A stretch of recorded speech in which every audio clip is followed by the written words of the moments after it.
ज्यादातर black holes की जिंदगी एक विशाल स्टार की मौत से शुरू होती है। जब एक स्टार कोलैप्स होता है तो वो यूनिवर्स में सबसे जबरदस्त फायरवर्क्स के साथ फटता है। उस धमाके को सुपरनोवा कहते हैं और वो थोड़ी देर के लिए 10 अरब स्टार्स की रोशनी के बराबर चमकता है।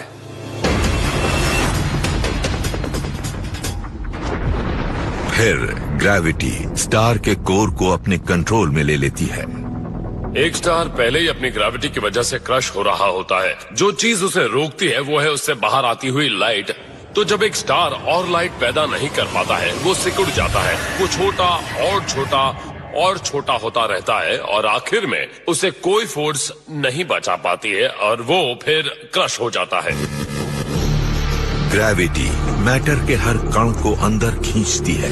माउंट एवरेस्ट के साइज के ठोस लोहे के टुकड़ों को कुचलकर रेत के कण जितना बना देती है। हमें लगता है कि सॉलिड मैटर इतना सॉलिड होता है, इतना स्ट्रांग होता है कि और कंप्रेस नहीं हो सकता है, जैसे आयन। पर असल में आयन ज्यादातर स्पेस है। आयन के एटम के कोर में प्रोटॉन्स और न्यूट्रॉन्स के बीच जो स्पेस होता है बहुत ज्यादा होता है।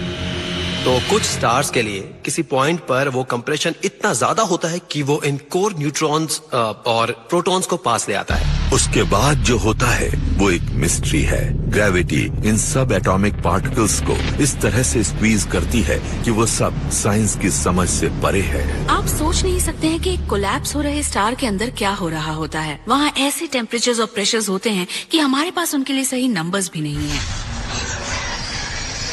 हमें मालूम है कि हमें नई फिजिक्स चाहिए होगी। कई चीजों का पता लगाना होगा ये जानने के लिए कि एक ब्लैक होल के अंदर क्या होता है। बड़ा स्टार तब तक सिकुड़ता रहता है जब तक अपने ओरिजिनल साइज का एक फ्रैक्शन भर रह जाता है। पर स्टार की ओरिजिनल ग्रेविटी उतनी ही रहती है, जिससे ऐसी स्ट्रॉन्ग ग्रेविटेशनल फील्ड पैदा होती है जिससे कोई बाहर नहीं जा सकता है। नतीजा होता है एक ब्लैक होल। ज्यादातर ब्लैक होल्स हमारे सूरज से लगभग 10 से 20 गुना बड़े होते हैं, पर गैलेक्सीज के सेंटर में ब्लैक होल्स करोड़ों गुना बड़े हो सकते हैं। ये मॉन्स्टर्स मैसिव से भी ज्यादा सुपर मैसिव होते हैं। एस्ट्रोनॉमी का कूलेस्ट वर्ड है सुपर मैसिव ब्लैक होल। जैसा कि नाम से जाहिर होता है, ये super massive black hole material को सुपर मैसिव अमाउंट में कंज्यूम करता है और हम जानते हैं कि हमारी मिल्की वे गैलेक्सी के सेंटर में भी एक है। हमारा hypothetical probe super massive black hole sag A star के पास पहुंच रहा है। सुपर मैसिव ब्लैक होल सब कुछ खा लेते हैं। उन्हें गैस खाना पसंद है, पर अगर कोई स्टार या प्लैनेट या स्पेसशिप आ जाए तो उसे भी खा लेते हैं। खाने में वो कोई नखरा बिल्कुल नहीं करते।